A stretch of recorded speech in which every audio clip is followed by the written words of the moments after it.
Welcome to The Heat Source, the podcast where we learn everything we can about hot sauce, one bottle at a time. We are your hosts, Mike and Matt, and today we're doing a chicken wing special episode. Let's heat up.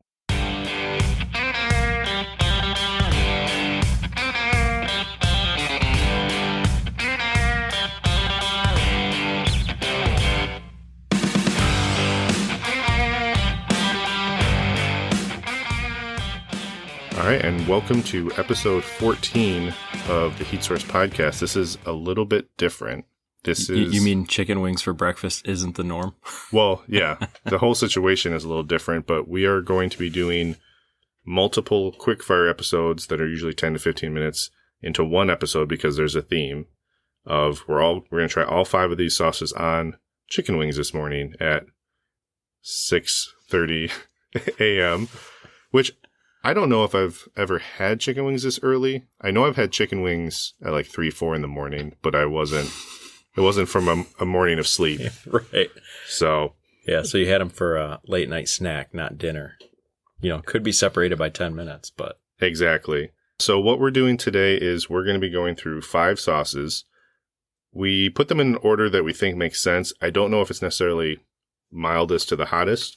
At the end of the episode, we will kind of put them in order of what we think the spice level is, but they're all very different. They're all different types of sauces you would put on chicken wings. And the final one is, I think, going to be probably one of our hottest sauces that we've ever tried. So that's a good way to start the morning. Hopefully, yeah. But yeah, so we're going to go through these sauces. We're going to go through, these are all ones that we've done episodes about the maker, that we've tried one of their other sauces, but this is a new sauce for us to try. I say we get into it. Let's do it. So we have from Desperately Seeking Hot Sauce, which we did on episode 9 with their hot habanero mustard. The founder, Megan, has given us a tropical habanero barbecue sauce. Now, she, in the post where we announced that what sauce makers we were going to be using today, she insinuated that she thought we'd probably be doing this one first just because the heat level wouldn't be as much. But she had one of our hottest sauces we've ever tried in that mustard. Right. But I think it was the barbecue sauce is more cooked down. That was more fresh habanero than we're used to in a pepper. Yeah. Or in a sauce. Yeah. So we're going to open this up. So we won't do the rundown every time, but here's the setup. We got a sauce we're going to open. We have just a couple wings that I made this morning. Yeah. Bought it in bulk. Yeah. If you were to just walk in, it looks like we're having a party. Yeah. But it's just us at 6 a.m. trying wings. So we're going to open it up. We're going to drop some sauce in. I've got some Tupperware containers. We're going to shake those up, get them coated. Try the chicken wings. We'll try those. And we'll also probably take a spoonful of sauce to try it just to see the difference. But it is in honor of National Chicken Wing Day, which was last Friday. We're doing it this Friday. Let us open up the seal here. I know a few of you out there do podcasts. Does anyone else find it really difficult? It seems like we hit a finish line point with our busy schedules, and we're like, oh, it's going to be easy to schedule from here on out. And it seems like the more open our schedule, the harder it is to schedule.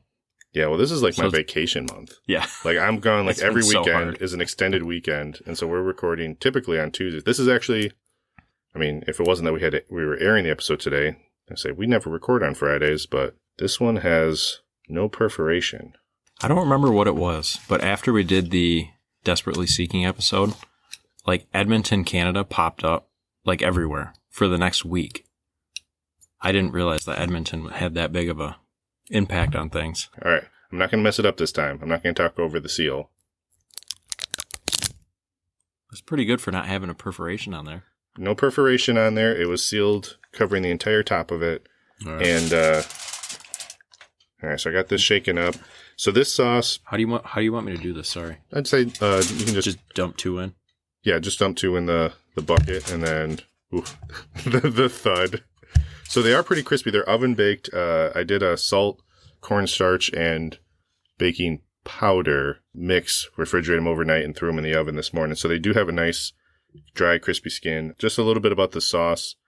Some of the main ingredients: tomato paste, habaneros, pineapple, grapefruit, an Alley Cat Main Squeeze, which is a type of beer that she collaborated with here, sugar, vinegar, apple cider vinegar, onion, garlic, ginger, cayenne, smoke, salt, and spices.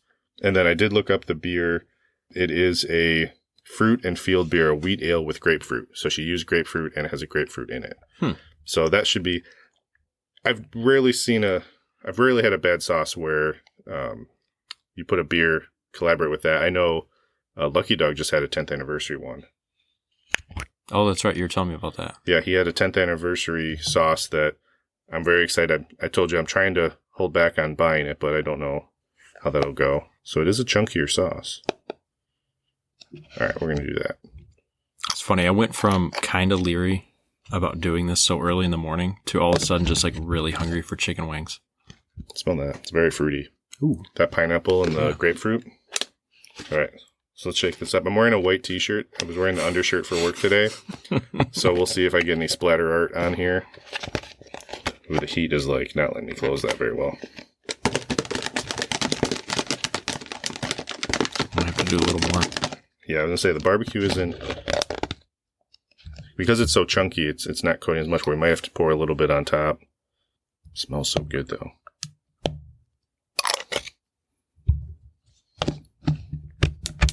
We'll try it with this, and then we'll do... How's that sound in the headphones there? Weird. It sounds weird without the headphones. It's not like...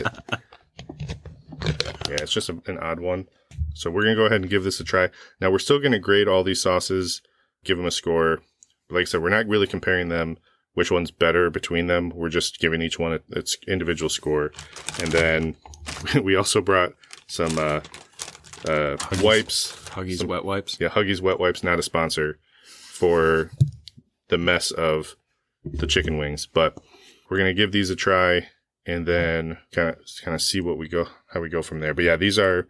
So it's the drum and the flat combined. I did not separate them because I thought it'd be easier. Oh, now I'm making a mess. Let's give this a try. Pretty good. Very fruity. Yeah. Yeah, if you like a milder, sweeter, like chicken wing sauce, That's a good one. It's got a little bit of heat to it. Yeah, the heat is very, very faint. Man, the sound on this from like chewing is going to be fun. Is it? It's going to be fun to edit.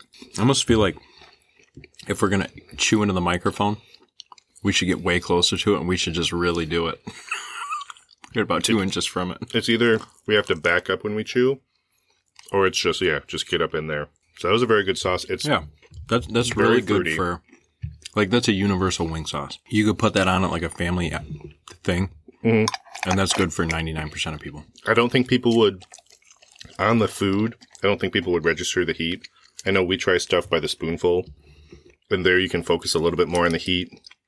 I'm doing a bit of a spoonful here. Also, just in case the question is wondered for people listening, I am pro flats over drumettes. I like to be able to clean the wing pretty easy with that. Yeah. There's a lot of extra, like the cartilage and stuff on the drummet that I'll still eat it. Like, I'm pro chicken wing in general. Like, I'll nibble on the wingtip if I think there's any, like, flavor out of it. So I used to be like a, not strictly flats guy, but flats were definitely my favorite. And then my wife, we got onto, I don't know, we just make chicken wings a lot now. Yeah. She definitely likes the flats and she will cherry pick the flats. So I've developed quite the dipping technique for the drum part of it. So I'm not bummed about drums. I like them. Yeah, I mean, I'm like I said, I'm fine with both of them. It's just, if I had my choice, I would be going with the... Yeah, so I just took a spoonful of that sauce. It's definitely hotter by itself. Yeah. But still, I would say pretty universal for a wing party. There's an expected level of like a little bit of heat on something, especially if you're barbecuing. I mean, if you're doing a chicken wing... Or chicken wings, yeah. Yeah, if you're doing chicken wings, there's no reason to... Except my mother-in-law. She has a problem with honey barbecue. Ooh, that's spicy honey. Yeah. But the flavor is really good. I really like, the fruitiness that comes through. I don't really get the beer as much, but I don't know if I'm just... I feel like I get a little bit of beer. A little bit? I don't know if I would have called it if you hadn't said anything, but now that I think about it, to me it has a little bit of a beer smell to it. Yeah, let me smell it again. Okay, yeah, and the smell I do get that a little bit. But it is something where if you didn't know, you might not be able to pin that down as easy. But I really like the flavor, how fruity it is. the heat, I only really put it as a 1, even though it's hotter when you take it by the spoonful. Yeah. It's just like, it's kind of on your tongue. No real reaction. It's not something that I'm like worried about drinking water after. No.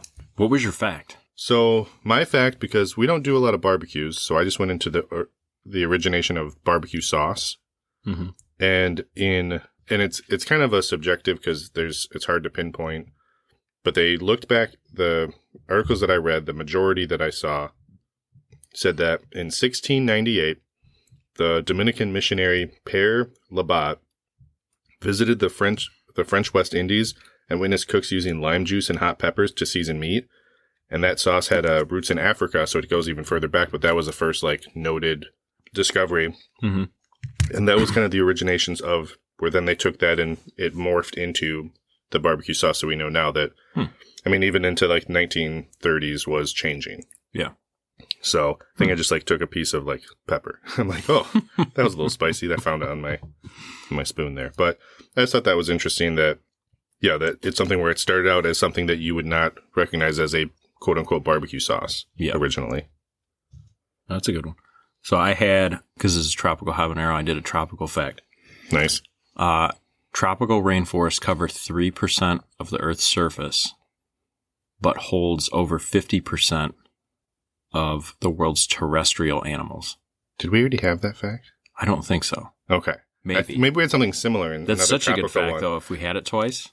It's like New York, New York. So nice they named it twice. Yeah. That is crazy, though, like how much. That just shows you how dense it is. Yeah. Just like dense with life where you look at, I wonder, I mean, I'm assuming like, would a desert be probably like where per capita has the few, like. Probably. Yeah. I went to Death Valley and you couldn't even find a bug in Death Valley. Yeah. Now, it could be something crazy where it's like, oh, you just aren't looking in the right spot. Yeah. It was weird, though, because like you're driving through Death Valley. You're like, I'm on Mars. Nothing lives here. And all of a sudden you cross like a bighorn sheep crossing sign. You're just like, get out of here. What are they eating? Rocks? Yeah.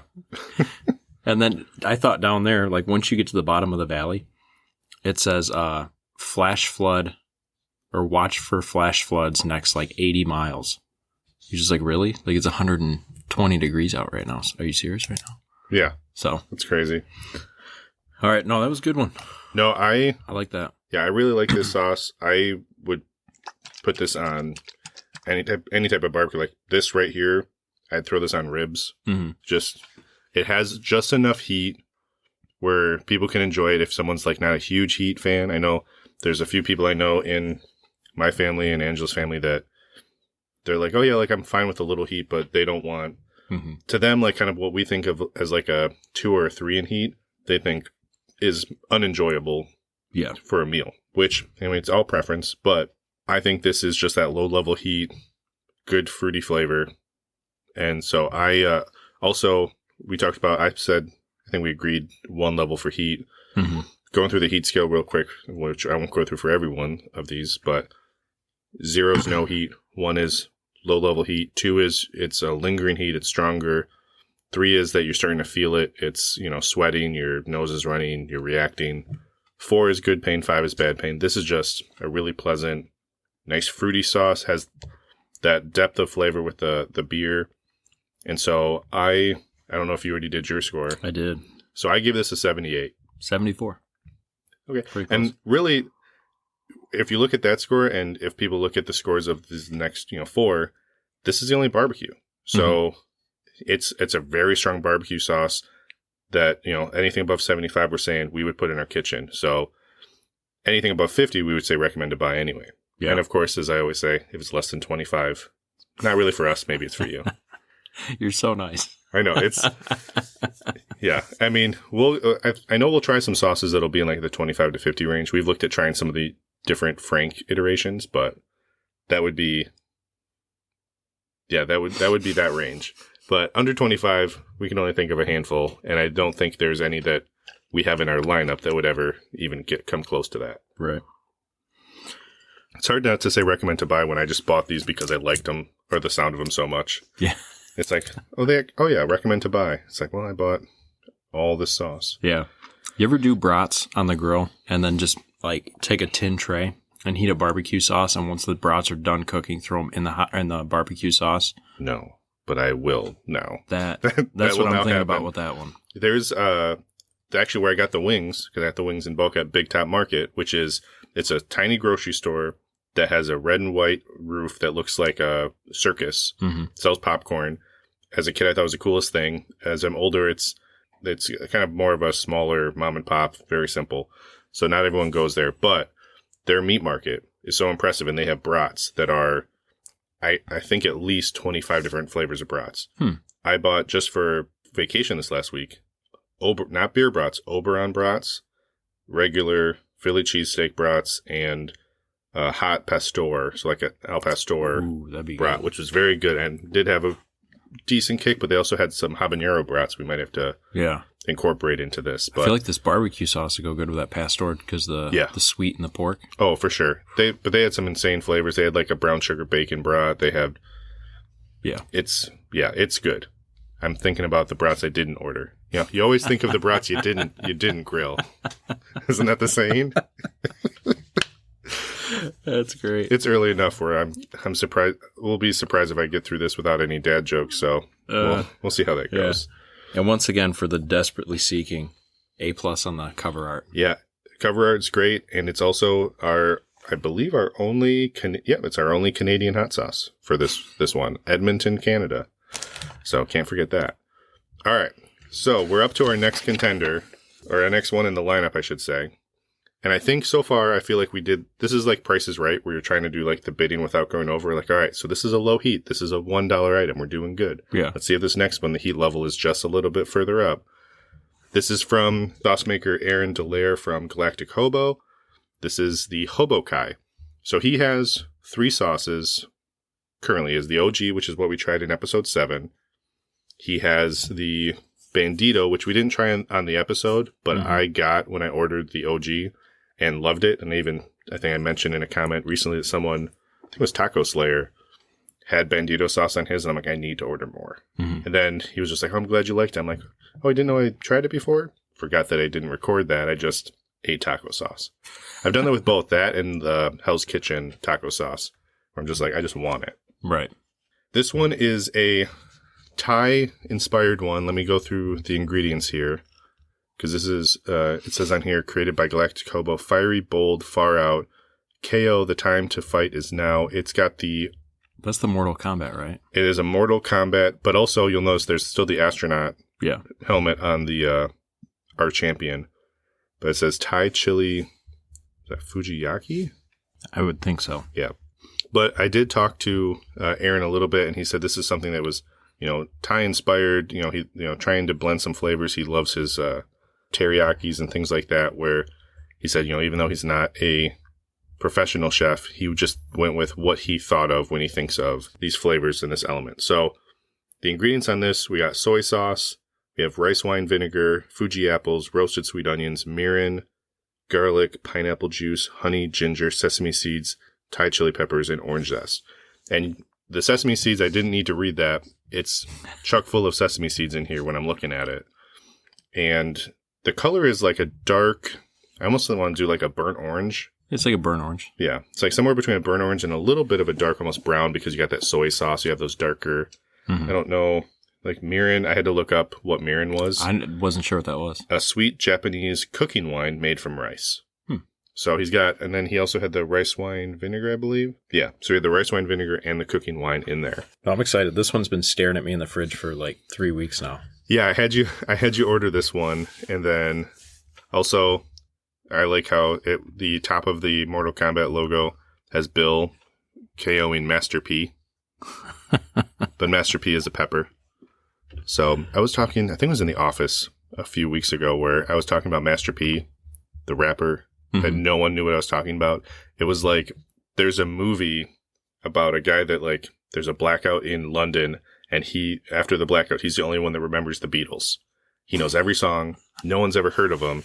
And then he starts singing the songs and becomes famous using their content. It's a really interesting, I thought it was a good movie. But when I talked about Master P and no one knew what I was talking about, I'm like, I don't know. I'm not old. I'm not old. I'm not old. I'm like, you guys don't know, like, make them say, and they're like, what? Which, again, I've had a few times as an adult trying to like explain something where I'm like, you haven't heard the song Make Him Say like inappropriate. I'm like, you haven't heard of the band The Bare Naked Ladies? Like inappropriate. I'm like, man, things were wild in the yeah, 80s and 90s. So, all right. So we're going to open up the seal on this one. This one is perforated, so I'm excited. We're dropping the wings in. Ooh, that was a thud. I like that. I like you can see the spike on there. I might the have little bit of bone clipping the plastic. Yeah. So, all right, let's do the perforation on this one. Oh, look at the screen. That one, yeah, that one lingered. That one I thought was like going to be a quick one, and then it just kind of lingered and held. So, all right. Also, this is only 5 calories. I mean, I never really checked that part. But yeah, shake well. What's your fact? I like this fact. This one's fun to me. Okay, I think this one is my best fact of the night. Oh, morning. It's dark out. You went to bed last night, right? I think I did. All right. So, my fact is about hobos. Have you ever heard of hobo hieroglyphics? I have not. I didn't either, and I found this. So, hobos had a way of looking out for each other, and over time, they even developed a symbol-based communication system, sort of like hobo hieroglyphics. Using chalk, charcoal, or just carving with a pocket knife, they left symbols on trees, fence posts, sidewalks, walls, under bridges. The symbols pointed the way to hobo jungles, which I didn't even go into, and I'm like, I could have deep dove even further. Showed the best spots for hop in a boxcar, even indicated which houses in town offered a sandwich in exchange for an odd job. Now, just so you know, printed off the hieroglyphics. Okay. When I think back to history, like cave paintings and hieroglyphics, I always think back like, that's hilarious. It's insane. It's actually really cool. Like you think of really cool. Do you think of like the symbols that people use? It looks like it's straight out of Egypt. Yeah, I mean Egypt, or you're just looking at I've done different like sketchwork and thing where I'm like, okay, here's symbology for different types of maps or whatever, and I'm like, some of these are unique where it's like tramps here. Yeah, just an arrow pointing down. Tramps here. Yeah, but there's so many different like indicators in this. Yeah, where it's like hop train here, good water, bad water, cops inactive. That's insane. I would have never known about that. That makes me think if we've got history all wrong, we're like, oh man, like the culture of the time did cave paintings and they lived here, and it's like, well, that was just like the hobos of the time. And everyone else was doing just normal things. I'm now going to be looking out for like these type of marks and carvings on things where if someone's like, oh, this is an ancient artifact. And I'm just like, it also says they have good water here. Yeah. You guys didn't know that, did you? That's funny. That beats mine. This one, like I said, I thought this one was going to be, because I was just like, I'm learning something I've never, like, why was I not taught this like day one of history class? Yeah. Like that should be, and I'll post a sample of a couple of the hieroglyphics on the post for today. This will be photos without context. Yeah. That'll really throw people for a loop. It's like, what? Speaking in code again. Yeah. All right. So mine. So if you like being in Michigan, it's hard because we have apples everywhere. Mm-hmm. I played off from the Fuji apple. A little crisp. Yeah. So I don't know if I asked you to name off 5 apples. That smells so good. Ooh, I like that. Yeah. If I asked you to name off 5 apples, I feel like you might say Fuji in one of those. It's just a very common apple. Fuji. I think I just was listing off because I was discussing how red delicious apples are frauds. Frauds. Yeah. Fraudulent apples and are the worst apples. It's not an apple. And I was going into, I love Gala, green apple, like Granny Smith. And then Fuji was one of them that was brought up. Yeah. So common apple. They're a relatively new variety. They were first bred in Japan in the late 1930s, but were only brought to the world market in 1962. Really? So for 30 years, the Japanese were hiding these things. They're hiding them, but I just thought that was weird. Like, hey, we made a really phenomenal apple. That's probably one of the most popular now. We're going to sit on it for 30 years before we actually start doing anything with it. Yeah, they were perfecting it. Yeah, but I thought it was interesting. This is, I guess you could call it a second fact or part 2, but this is more of just an FYI. It's okay. Because that first one was my fact. I feel like I'm owed an extra one here. Yeah, I did a few extra ones over previous Quickfire episodes. It's bred from 2 American varieties, a Red Delicious and a Virginia Rawls Janet. Yeah. I just thought that was interesting to make it and then sit on it for 30 years. All right, so these are coated. Should you do more? I think it coats it fine. It's just if we dump too much, it's going to be like there's a reserve on the bottom. You can, if you want, you can pour a little of the reserve on there. I feel like the sesame comes through really strong. I'm just hearing you chew right now, and it's... Sorry. I mean, it is what it is. It's the episode that we've chosen. Pretty good. Yeah. I got to top off a little bit. So I think the other thing with these is we're just pouring sauce on them. Mm-hmm. Other than the buffalo style, which might have a little bit more in there, a lot of times you want to put a little butter to help coat it. And like normally what I would do if we were going to have a hobokai wing for a gathering, I'd do a little butter, put that sauce in there, mix it, and then I would almost like bake it into the wing a little bit. But it's got that sesame comes through really nicely. I've had a few things with sesame that like overpower it. Mm-hmm. And while it definitely has a lot of sesame in there, a lot of sesame, the soy sauce, it's just a very good, it's not quite teriyaki, but it's not. It's like just a very good Asian taste. It's almost something where I would almost expect there to be like a peanut element to that because of the sesame that I'm used to just pairing with like a peanut sauce. But it's just a very good. You could put that straight on rice and make a meal out of just a pile of rice. Like I want to get Panda Express and just throw it on. I know. Like, can I ask for orange chicken without the orange and then just dump this? I can't stop smelling it. It smells really good. I like it. Like the aroma, like I'm not going to go through the whole scoring system, but like there's a 10-point part that's aroma.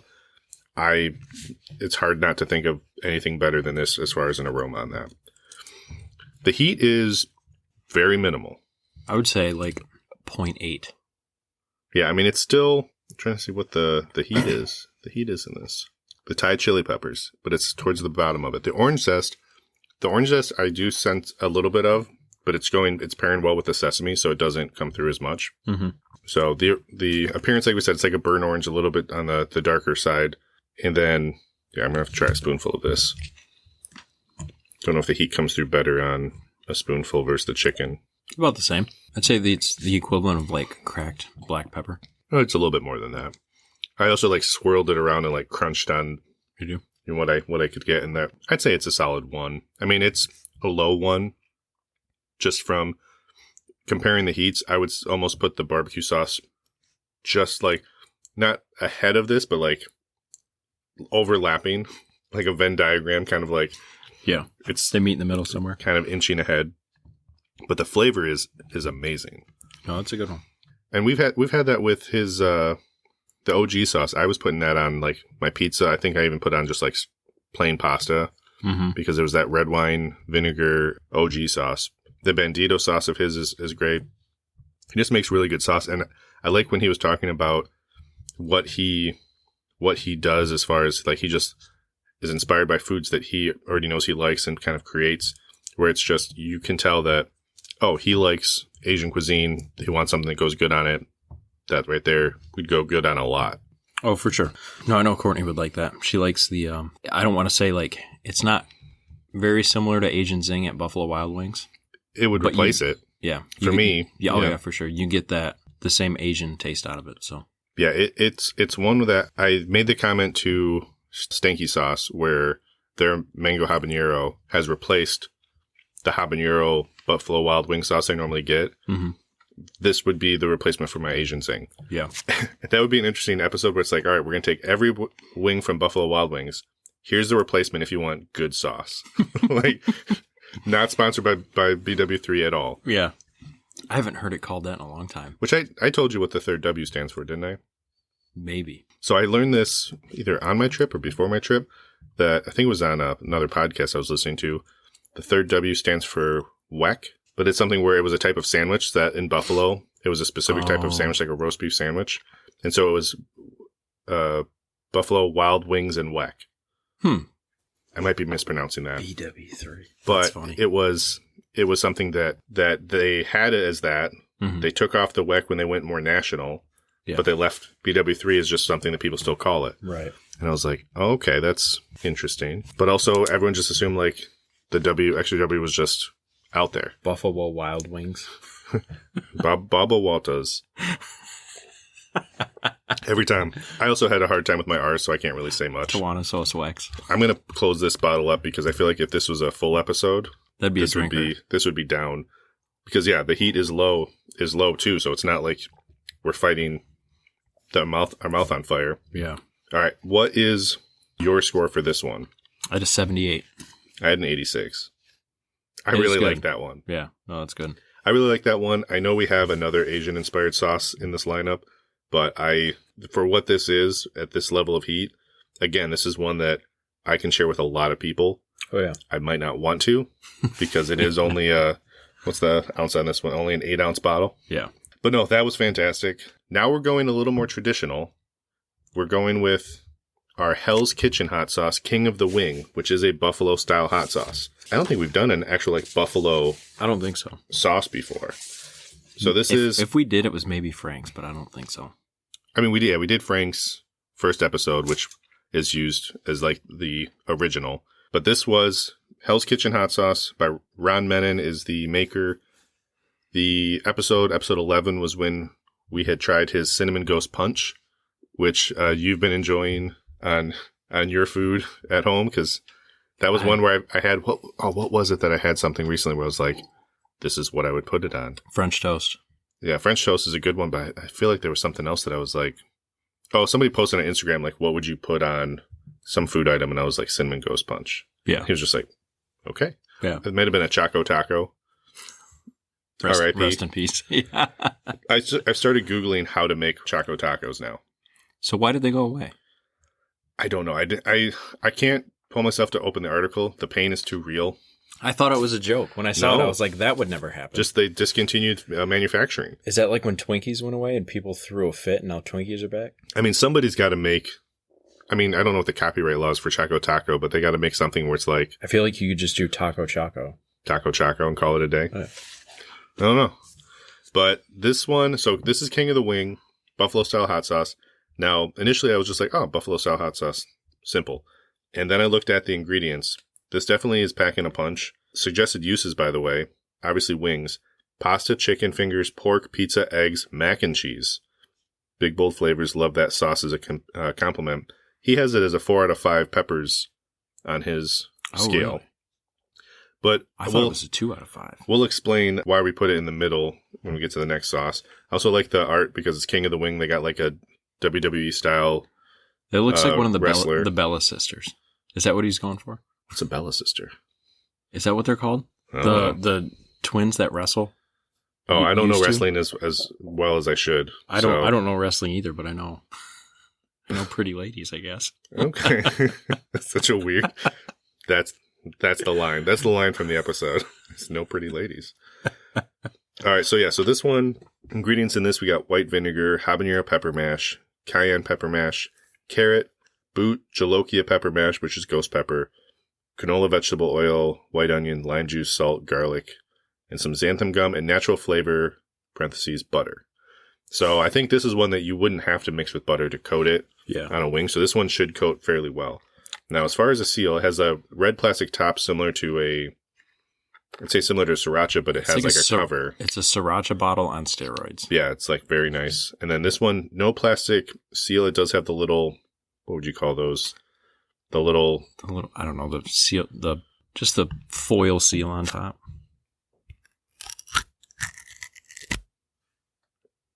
I almost thought I got buffalo sauce on there. That smells hot. So this was at the Boston Hot Sauce Festival. Damn. This was at the Boston Hot Sauce Festival, and then I'm going to put explicit on this episode. Right. That does smell This hot. is one that it was in the middle of his lineup. He had a full, I want to say, it's at least 12 sauce lineup. Mm-hmm. This was kind of towards the middle high, but it was really good when I tried it. I just know that I tried 12 sauces in a row, so they didn't each get their own kind of like due. Yeah. Right. I took another whiff of the hobo guy from the container. It's really good. But yeah, the smell from the buffalo is hot. I do not smell anything that would make me think this is an easy one. That's just fun at this point. You get like a little eye twitch in there when I drop them. Just mic dropping mics. Mic dropping mics. I didn't even think of that. But yeah, so I'm making shredded chicken for buffalo chicken sliders or wraps or whatever for this weekend. And I got a mild buffalo sauce for Angela, just so if her or the kids wanted something a little more tame. This is her other option. Yeah. Which it pours just like you would think a buffalo sauce would pour. I don't know if that... That looks good. Do we think that'll be enough I think so. with a level of heat? What do you got for your fact? Okay, so I'm going to give you an option on this one. Because I have two. But it's because I wanted you to pick which one you want. Do you want the most impressive or the most obscure? I love both of those things. I know. I do too. I can't... It's your call. Whatever you think is going to blow my mind more. I think I'm gonna go with the more obscure. Okay. Because the impressive one is more like volume of chicken eaten. Mm-hmm. Don't really... Like, I know that's impressive, but we've had conversations of we think some of the records are... So, hold on, real quick. I showed up to a biker bar one time with my mom and my grandma. And I was like, I don't know, a 21-year-old bearded man, at that time. And I'm at a biker bar. At 21, I hate you. Oh, I was that kid that was shaving in like 7th grade. I had a full beard in middle school. Anyways, showed up to a biker bar with my mom and my grandma for some reason. Cool. It was all you could eat wing night. So I think it was like $12, all you could eat wings. It was at the Harvard Tavern. Okay. In Harvard, Michigan, which is, the town is a bar and that's it. And I ended up eating 43 wings. Dang. It was like in an hour and a half. Anyway, sorry, continue. Yeah, well, I'll off episode. I'll mention this other fact, just because now I want to let you know the context of that many wings versus this is hot. I just licked my fingers and I was like, really cool. So my obscure fact is the Guinness World Record holder for the most items removed from hot oil with bare hands is 12, and the item happened to be chicken wings. Con Trechin, if I mispronounced that, I'm sorry, completed this mind-boggling feat on an Italian game show in Rome in 2010. 12 items removed from hot oil with your bare hands. Now, I hope you won enough money to pay for the surgeries. I'm curious on the rules of that, because if it's like a bit of it is sticking out, still going to suck. Still going to be terrible. Oh, if you get within inches, think about it, you catch a pin-sized splatter cooking bacon.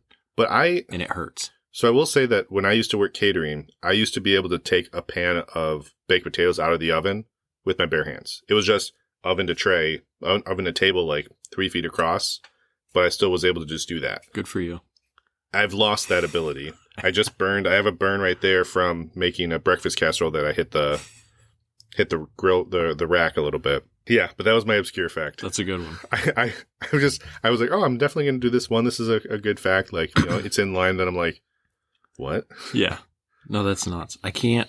You feel like Guinness at some point would be like, all right, you're just going to hurt yourself. We're not going to encourage that kind of behavior. That would make sense. The only thing that I see in this is like it was on a game show. So maybe Guinness was like, well, we clearly saw the raw footage of the game show. Yeah. We kind of prove that. Or okay.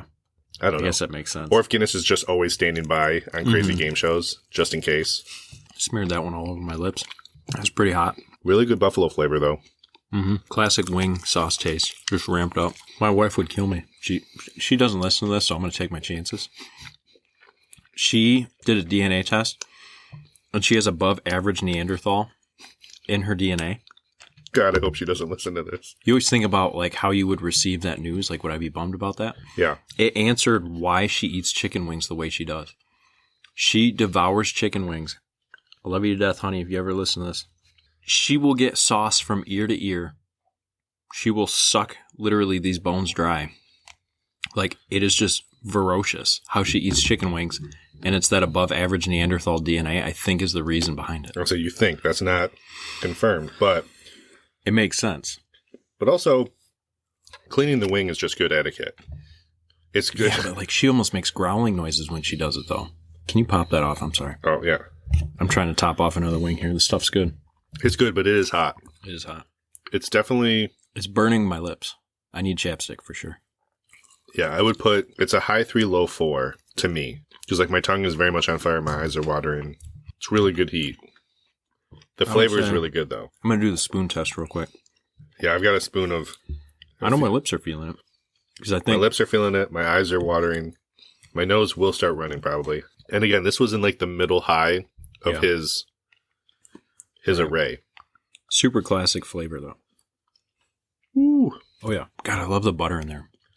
That's like a low 3 to me. Nah, medium 3, middle 3. That lines up with what I'm feeling. Yeah. I'm putting this as a 4 for me. Is that your first 4? It might be. I feel like it's. I'm just at this point. I'm just smearing, smearing it farther around my face. Yeah, this one might need its own designated wipe just to get. Ooh. I like that one. Yeah, my tongue is salivating pretty strongly. Angela's not going to want that for lunch every day now.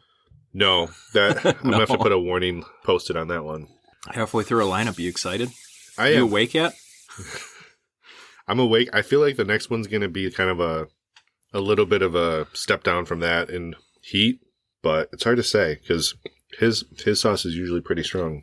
I like that. If you're not going to use that, I would definitely borrow that from you. That one I might have because it is a big bottle too. The barbecue food truck is at the distillery today. We might need to bring that in, put that on some mac and cheese. Yep. I think that would be the right. Yeah. Oh. Yeah, it's funny. I got the mac and cheese is good. It just needs to be hotter. I got triple jalapenos last time. Raw jalapenos too. Yeah, and he gave me, it was like a 1-to-1 ratio raw jalapeno to mac and cheese, which I appreciated, but it needs a little more kick, so I give that one a shot. Are you going to the office today? Yeah, I'm going in. Okay. Yeah, I'm going to try. All right, so my fact, you gave your fact, right? I did give my fact. Yeah, that's right, the hot oil one. Sorry, I'm thinking about my lips on fire right now. My mouth is totally fine. My lips are like doing something else right now. Yeah, it is.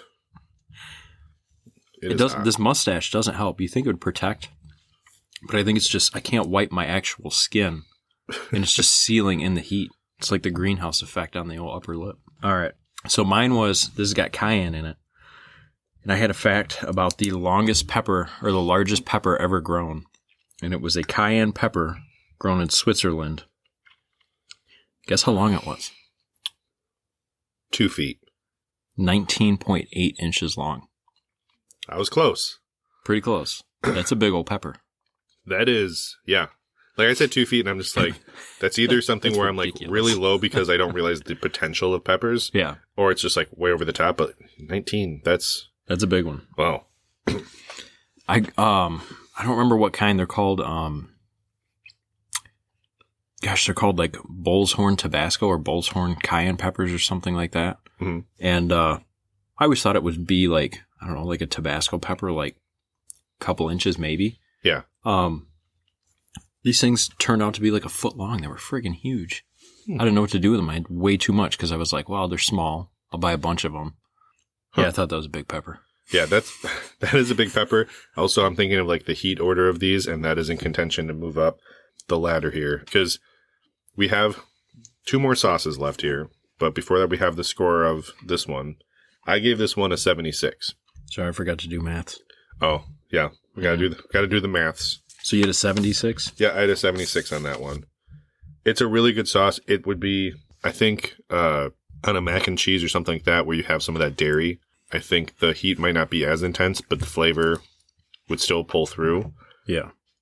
I just know that this is one that it's a good pain, but it would be, hey, Angela, I'm going to make some chicken wings. I'm going to need an hour after. Yeah. If I'm doing, so that was just 1 wing, technically 2 if drumette and flat. But if I'm doing like 10 wings, I might need a little bit of time. Also, This is a good question on the buffalo one. Ranch or blue cheese? I'm one of those people that's not picky. Mm-hmm. I think I go with ranch because I know Courtney likes it. Yeah. But if you like, I really don't have a preference, I guess. I'm totally down for either. With buffalo, I think blue cheese is just like I automatically have to do it. But like at Buffalo Wild Wings or something where Asian zing or garlic parmesan or stuff like that, I do the ranch with those. Right. So I think I probably have ranch with more wings, but blue cheese is the one I love more because I think it's just a better, unique flavor. And for buffalo wings, hands down, I would do blue cheese. Yeah, for sure. So, which we talked about on, I think, the first episode where there was the big issue of someone saying ranch is like the perfect companion for buffalo wings. I think that was Frank's that did it, and they had to like apologize. Go back to episode 1 and get that story because I'm slowly recovering from a decent amount of heat. I was thinking about listening to one of those episodes someday. Sure you were. Sure you were. I mean, at this point, we're, 14 episodes in, probably 20-some episodes after the quickfire. Yeah. I mean, why start now? So do you care about my score? I mean, I do. You're really distraught by that heat. I had an 86. Okay, so we swapped a little bit there. Yeah. I'm a sucker for buttery buffalo sauce. So the butteriness is good. I think this is one that lends itself to have you enjoy it more because your tolerance for the heat is higher, where like you can enjoy the flavor a little bit more. The pain probably masked some of it, where if my tolerance increases as we do this more and I have that sauce again, I might be, higher 70s, low 80s, whatever it might be. Mm-hmm. But yeah, that was a good sauce. I'm slowly calming down from it. We're moving on to our fourth sauce, our Pentultimate sauce, when it's the one before the finale. Is that what it is? But this is a Taiga style, but not spelled how you think. THAI''GA. And you'd say, who would spell something so crazy? Well, because it would be from the person that also has the hot sauce name Sam Sauce, spelled as it looks, Samsa House. But yeah, so this is Sam Hastings from Austin, Minnesota. This is the Taiga style. I would try to do the gravelly thing, but like to do his name of his sauce, but with the heat that right heat, now, my throat is like it just makes coated. You cough. Yeah. Yeah. I'm trying not to get one of those weird, like where your voice changes because there's just like some type, I don't know what it is. The bubble stuck in the back of your throat. It's just like, oh, suddenly he's talking like a Muppet. So he was sauce that we did in episode 6, Pina de Nata. At the time, I think it was the highest rated sauce for both of us. I don't know if that's changed. It might have changed for, I think, the Lucky Dogs.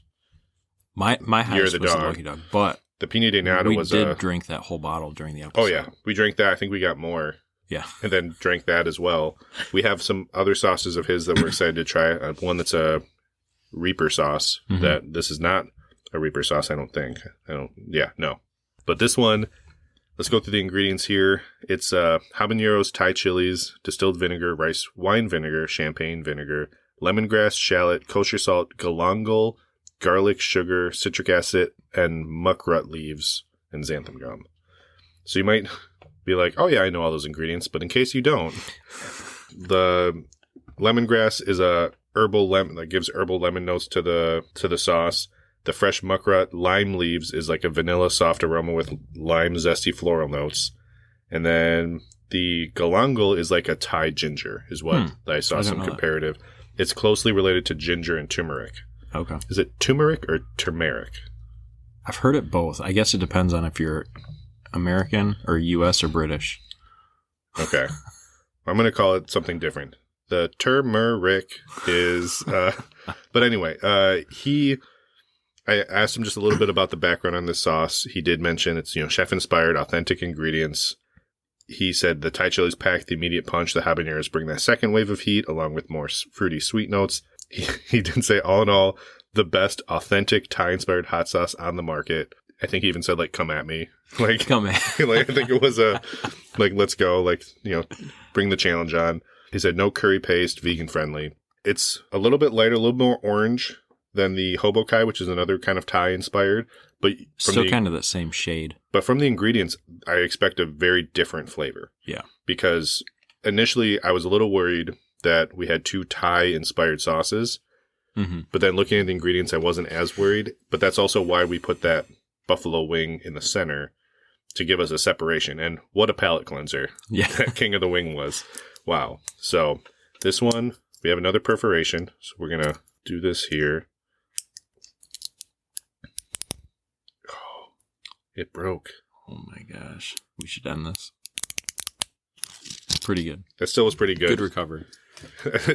When you're like, we should end this in the episode? Are we done doing this podcast? I'm out of here. We had a good run. That's funny. It's good while it lasted. So are you familiar with lemongrass? Not very. I mean, I know I've heard it before. Yeah. So I've cooked with it before. And it's I'm not super experienced with it, but my experience with it is it's a green stick. It's almost like if asparagus. Oh, and then you kind of break it? You kind of smash it a little bit. You cut it and then smash it a little. Are you doing okay? I don't know. My senses are a little bit more clear right now. Yeah. But it's Like it's very fibrous, very tough. And I made this. It was like a lemongrass curry whitefish. Mm-hmm. And I made it at my brother's place. And I don't think you're supposed to eat it. You know, and there's a couple. It doesn't seem like something you would want to eat. No, I think you just go for the juices, or you have to like puree it or something. Yeah. I'm not entirely sure what to do. It's just very fibrous. It'd be like eating a green stick. Cool. You know, so I made this dish. Been there. There's lemongrass on it. It's just for like the flavoring. And told my brother, I was like, "Did you not get any lemongrass when he was done with his meal?" He's like, "No, it was really good." And I was like, "You ate it?" He ate the lemongrass. I'm like, "Dude, it's like eating a willow branch." Maybe that's what he likes. So I didn't know he was part beaver. I couldn't eat it. I tried to eat one, but So this is how off I am after that hot King of the Wing. I almost put this to the microphone to have just the microphone cheers to the microphone. like, hey guys, smell this. All right. Ooh. It definitely has you can tell it's still a Thai sauce. Like both of them Yeah. bring those flavors, but it is a drastically different Yeah. scent that we've got there. Thud. I don't know how much I care about you using the word scent when we're talking about food. Do you normally do that? Do I? You just said the word scent. When I think of the word scent, I think of like I'm a deer hunter, so I think of just like a very bodily smell. So when you see the Called a movie scent. Scent of a Woman with Al Pacino, First of all, I've actually never heard of it. well, there you go. There's That's something to funny. really kind of test Okay, your... watch out for bears, I guess. It's I think it's the one Al Pacino won an Oscar for. So in high school, I had really long hair and I had a really full beard. And Okay, you bragged for 2 times about your full beard. I didn't mean to, but my nickname my senior year was Serpico. Oh, Because I just had like the Pacino. long dark hair, Yeah. the big full beard, you know. So I don't know if I've used scent a lot. I'll have to show you. There was a joke I saw on, I think it was TikTok or Facebook Reel. They're all the same now. Instagram, Facebook Reels, TikTok. This is my old man commentary. But then they used scent. For like, do you smell anything? And then they used the word scent. So I don't know if that's it. We have aroma written here, but also I get it. maybe it's the Friday slap happies. I don't know. But it just, when you said it, it just kind of hit me like, kind of reminds me of a bodily function. But when that actually coded really well. I did. When you have your dog go track down a deer that you shot, is the scent that they're smelling for just bodily? So a lot of people think that they're actually smelling the blood. They're smelling the individual deer. Okay. So it's like that deer could not drop a drop of blood. Yeah. That dog is picking up on the individual deer. So it's like the smell difference between you and I assumed it was like, yeah, like whatever it is on the fur, like the oils or whatever of that deer rubbing against like grass or trees or whatever. Yeah, probably like their tarsal glands. Okay. I know what tarsal glands are. That's fine. So it like if humans urinated on their heels when they were in the mood and their heels turned brown, you get a very strong scent from there. I think that's probably what the dog's picking up on when. This is a weird part of the episode. Yeah. Anyways, food. Yeah, let's do these wings. They coded really well. Hey, well, hold on. We're eating meat right now, so everyone needs to know where meat comes from. I know, but some people acquire it a little bit. When you were talking about like pee on the heels, I'm just like, yeah, my son's having trouble potty training with his aim. I'm actually going to top off a little bit more. That was really good too. That's the sound bit right there. The giggle with it. That's really good. It's like watching you at Jungle Gyms. I just look over and I hear this giggling, and he starts jogging through the largest grocery store I've ever seen in my life. Oh yeah, you would have thought that I saw someone that I hadn't seen in forever from like a distance. I was running to hug, but it was just me running through the store. I'm gonna get a hold of Angela and say, hey, his Christmas present this year's just got to be a trip to Jungle Gyms because he was just giddy. Like, you want to go to Cincinnati? Like, absolutely. But also, like, chicken wings for breakfast. It's a great idea. People should do it more often. I like that. That's quite a bit different than the hobokai. Mm-hmm. More citrusy, a little more heat. A little bit more, but definitely not. I like the vinegar in it. The vinegar, which is really interesting, the amount of different vinegars he uses. Mm-hmm. I don't know if I could pinpoint which one is coming through more because it's just a blend of those vinegars there. Well, that's a good one. The heat, I would say, high 1, low 2 for me. I haven't tried on the spoon yet. Yeah, on the spoon, it definitely comes through a little bit more. I'd say a 2. It is such a different flavor because the other one was more sesame. Like I said, I was thinking more like a Thai peanut sauce. Not that I'm getting peanut on that one, but that was what was coming through there. You could have these two on totally different wings, like we saw. Totally different experience.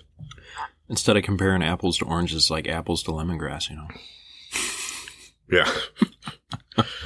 Good old lemongrass. No, that's really good. I like that. I'm trying to think what else that'd be good on. It's definitely more than just chicken wings. Trying to figure out from the scent.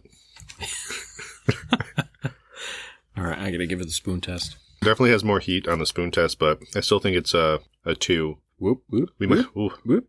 I guess we're going to find out. You might say a 3. With that spoonful, you might say a 3. Oh, it's definitely hotter by itself. Yeah. I don't know if it's because we just did the King of the Wing, which was a very hot sauce, but you'd think that if you did that and then this, I mean, my tongue hasn't recovered fully from that.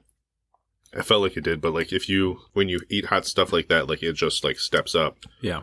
I get what he's talking about though with the initial heat of the Thai chilies and then the lingering heat of the habanero. Mm-hmm. That is a very good flavor though. Yeah. No, it's a solid 2 for me. That's like a medium to high 2. So do you have your fact for this one? I do. This is, I don't know if it's the best fact of the day, but it's my favorite fact of the day. Okay. So the largest population of Bengal tigers in the world is India. Guess where the second highest population is? Are we going by country? If you want. I'm trying to think of somewhere. I don't know why, but like I always think somewhere in Africa. But that's lions. Bengal tigers aren't there. Japan. Texas. What? Yeah. What? Why? Why? Because Texas is pretty lawless. They're just smuggling tigers over there? Pretty much, yeah. Oh, geez. I forget what it was. There's something like 5,000 tigers in Texas. That's why you don't mess with Texas. Because they have tigers. Because of tigers. Yeah. I think of Andy Dwyer from the UN episode of Parks and Rec. He's like, I have all the nation's lions. I don't know if I'm winning, but that's got to be good for something. Texas, wow. Yeah, that I would have. I mean, even in the U.S., even though Texas is much larger, I would have been like, if you were like, what state has the most tigers? I'd be like Florida. Yeah. Just for some reason. It's probably a close second. Yeah. It's like per capita. Yeah. I said per capita twice this episode. It's been a weird one. So I went with the Taiga style, which is a kung fu, which is in kung fu, it is a Shaolin 5 animal kung fu is where they reference tiger style. Mm-hmm. I say Taiga style. Tiger style, which was named after the Shaolin monks who created it. So the reason they chose the tiger as one of those animals that like represents their fighting style, everyone assumes it's because of, their brute strength. Mm-hmm. But actually they use other elements or other features of the tiger as part of like what forms that style of strikes, blocks, and sequences or whatever. Mm-hmm. So part of it is they say that the form, when you're doing the form, there has a sound to it. So they want you to like basically have an intimidating voice like a tiger, which that makes sense. Mm-hmm. But they said that you should be patient and persistent, which is kind of the tiger doing the small incremental steps. Yeah. But the one that they also had on there was that a tiger, you should avoid getting into confrontation at all costs because tigers themselves actually don't go out looking. They're very more defensive. And they also talk about them being like a tiger being generous because apparently male tigers are the last to eat when they bring food back. Which that's really, I did not know any of that. I know you'd mentioned last week, we were talking about this, that tiger style. I didn't know that was a style of, what did you say, Kung Fu? Yeah. I don't know if I know it because of Kung Fu Panda or if I know it because of before that. I'd like to think that I knew it because of my own general knowledge, but. Yeah. No, it's a good one. But it was just interesting where they're like, yeah, like anyone would be like, oh yeah, tiger style. Like obviously I want to be like a tiger or a lion or a, you know, some type of strong, large animal. Mm-hmm. But just like with, I think they talk about how gorillas, where they're not aggressive. They're very much protective of their family and their pack and whatnot. So, because the reason I knew heard the gorilla one was because there was the discussion of, I think it was on All Fantasy Everything podcast where they were drafting different animals for a fight. So it's like, all right, you're drafting animals to fight against each other. And one person's like, I'm getting 5 gorillas. And they're like, well, that's great defensively, but they're not really going to proactively attack. Right. Like one guy was like, they're I want like 1,000 offensive bees. linemen. Well, the funniest part in listening to that was the way that they decided, okay, I want elephants. Like, all right, how many elephants do I get? Because you have to kind of like comparably Like, this guy's got 6 hippos. I should at least get like 5 elephants. And it's like, but one of them was bees. And so they went off, instead of how many bees, they went off pounds.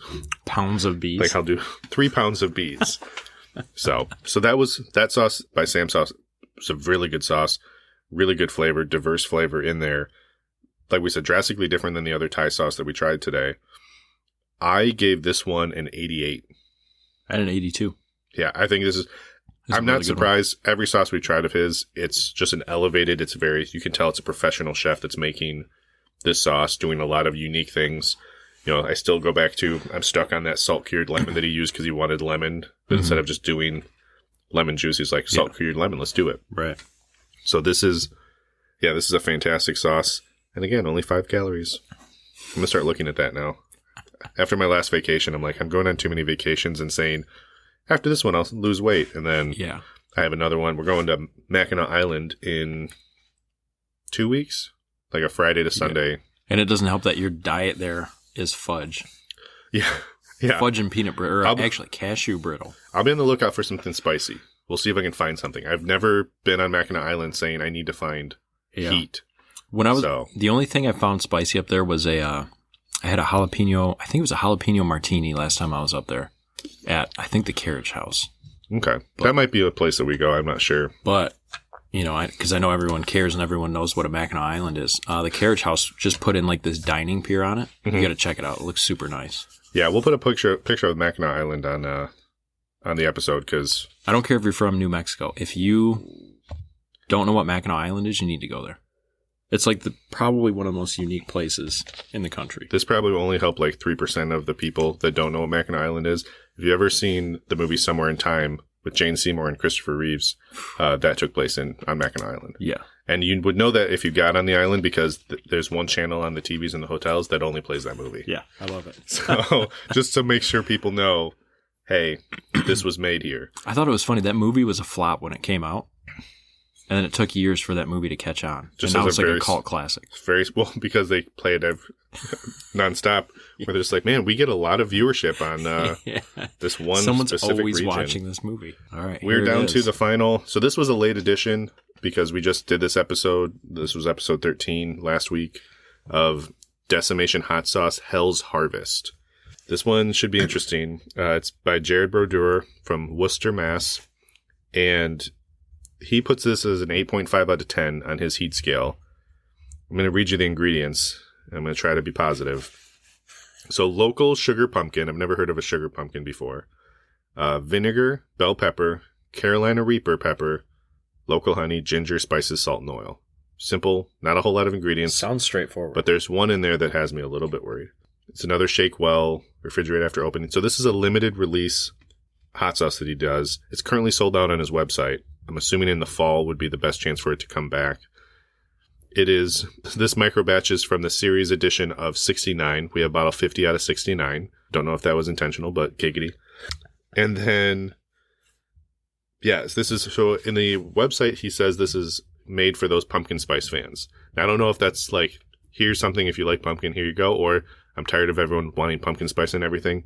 Try this and see if you'll shut up about it. No, this will be interesting. I love like squashes and pumpkins. Yeah.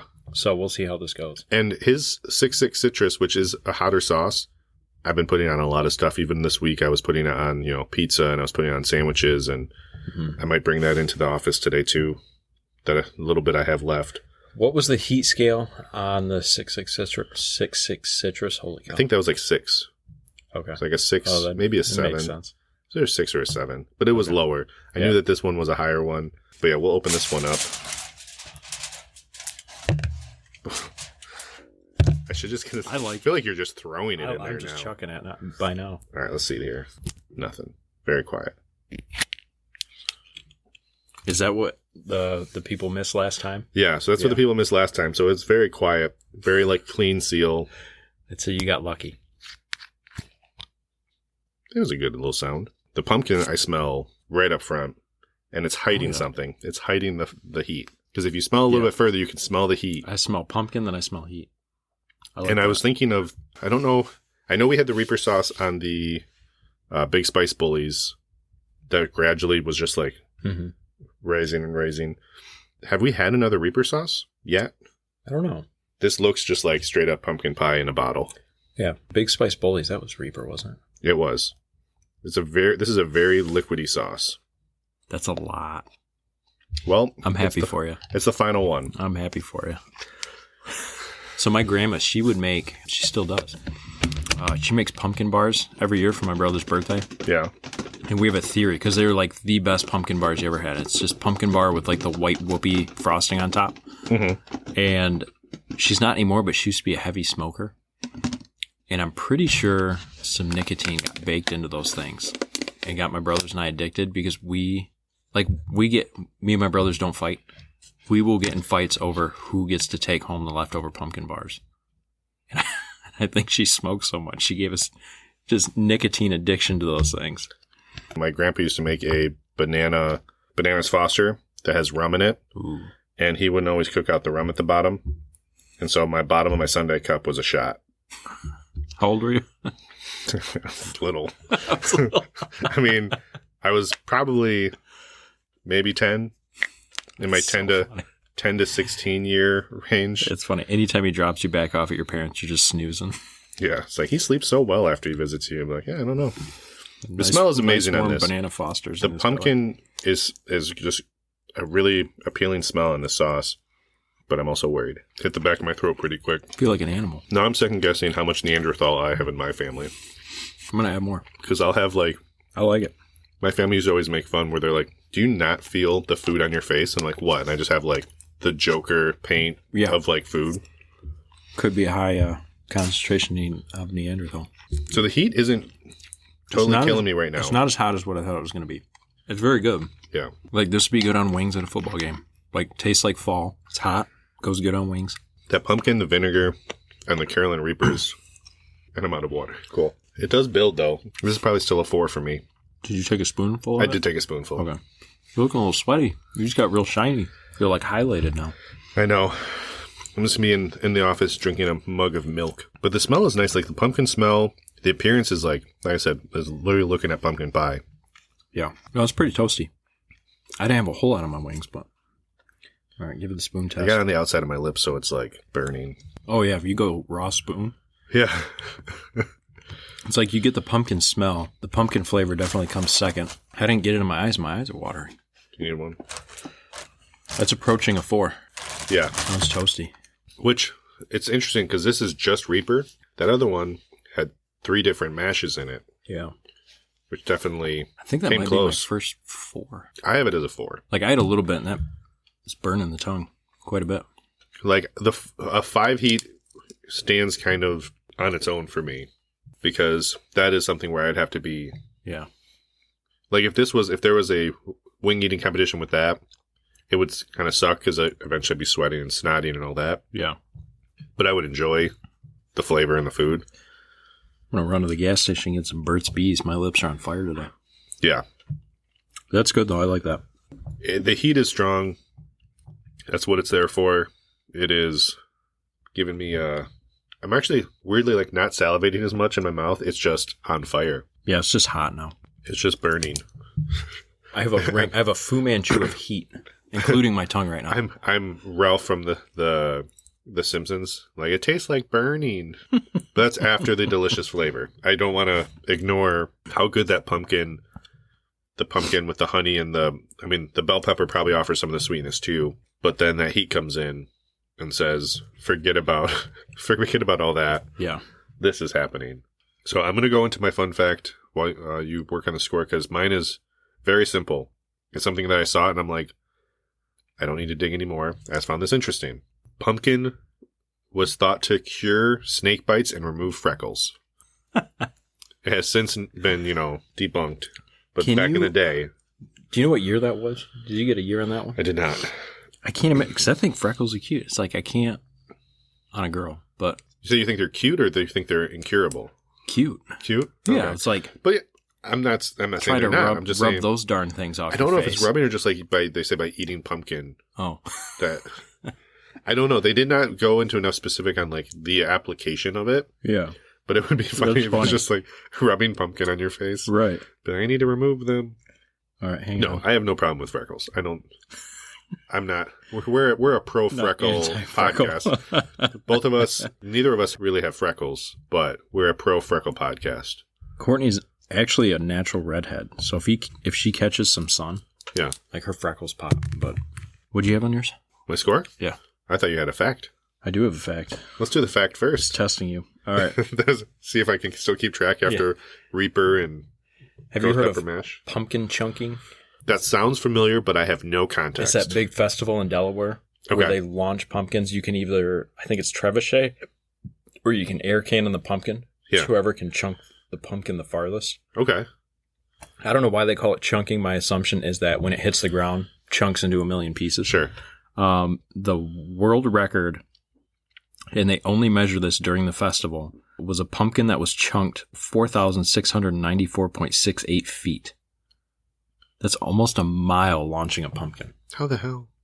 That was like you can see the picture. It's like a 30-foot air cannon. Oh, so it's like old school weapon, like catapult. So there's two categories I know of. They have the trebuchet, which is like the counterweight with the arm on the pivot point with the sling. Yeah. Which they pull the pin on the counterweight and it just whips that pumpkin around. And then they have, I think, like the modern day one. They have the air cannon category, which it's essentially pressurized chamber, have that looked like a 30 or 40 foot barrel on it. Yeah. And see how far you can get that pumpkin. So that is impressive. We have there's a farm, I think near Muskegon or north of Muskegon, that certain times of the year they do, like, they have an apple gun that does, like, shoots apples out of this thing. You, like, load them up like you're loading up a Nerf gun. Yeah. And shoots these apples out, which is really fun. And then they also have one for pumpkins, but it's like, it's not trying to go, it's just a preset machine that they use. Yeah. My dad built one of those potato guns when we were a kid with, like, the big PVC chamber and, like, the sparker in the tube. Yeah. You cram a potato down it, and the chamber you fill full of, like, hairspray. But we did MAP gas one day, just filled it full of MAP gas, screwed the bottom in. My older brother was holding it against his thigh, and he was only like 15, and he hit the sparker, and the back end blew out of it. Oh, geez. It caught him in the thigh, and it was just like getting kicked by a mule. It was pretty funny, because it didn't happen to me. Yeah. Like, it's a funny thing to happen somewhere else. All right, so I have this as a 78. I have 72. Yeah. It's a good sauce. It kicks your butt. Yeah, it's for people that like really freaking hot. But it is something where there's the sauces that are like the super hots, where it's just hot to be hot. Mm-hmm. This has definitely got a lot of heat. There are still ones that are probably much more intense that are more hot, but the flavor there is really good, and then you get your butt kicked. Yeah. So, yep. I really like that one. I like how it's unique, but it's not so weird that it's off-putting. Or it's not so unique, it's off-putting, Like, he makes it work, for sure. So I'm putting these in an order that I think, you can tell me if you agree with it. I'd say that's fair. All right. So our heat level ranking, lowest heat, Hobokai. Close second with Hobokai is the Tropical Habanero Barbecue. Then the Taiga Style from Sam's House. Sam's House. Can't do it. My throat is shot now. King of the Wing, and then our decimation sauce, the Hell's Harvest. That's the level of the heat going from mildest to hottest, if you were to do this progressively. But that King of the Wing is right behind Hell's Harvest. Mm-hmm. It's just that Reaper does its job. Yeah. So that is our chicken wing lineup. Happy belated National Chicken Wing Day. This will be a fun one to post some photos without context. This will be a fun one to see what people think. I know the sauce makers themselves were excited to have us go through this pain. So one quick shout out, because I just saw it on Instagram yesterday. Congratulations to Roddy and his family from Faya Hot Sauce. They just had their third baby girl that they welcomed this week into the world. So he said, I'm not going to be at the markets anytime soon, but he did in a really cool way. He was then promoting, here's the people that will be at markets, locally that you can check out. So nice. So I guess that's a very cool. valid excuse. Yeah. And it is something where not much you can do, like baby's born, even though you're making hot sauce, it's like, gotta go. Yeah. So, right. Oh, congratulations. That's awesome. Yeah. So otherwise, that is it for this week. We'll be back onto our normal episode format next week. I'm not sure what the sauce will be. Might have to do Faya based on news there, and we've got his sauce to do. So Yeah. we'll have to see if we can figure out one of his. And all of these are good with chicken wings. I don't have anything that I would say like doesn't pair well. There's a lot of other things I would try this with. Mm-hmm. That King of the Wing will be going on mac and cheese at lunch today, I'm pretty sure. So Nope. Very happy with it. These are all very good. But otherwise, yeah, if you have any recommendations, any sauces, or anything that you like these sauces with, that you like to pair it with, post it in the comments on the post. If you do like the podcast, make sure to leave a review or rate on whatever format that you use. And then other than that, we will talk to you next week. Let's go to work. Thanks, guys.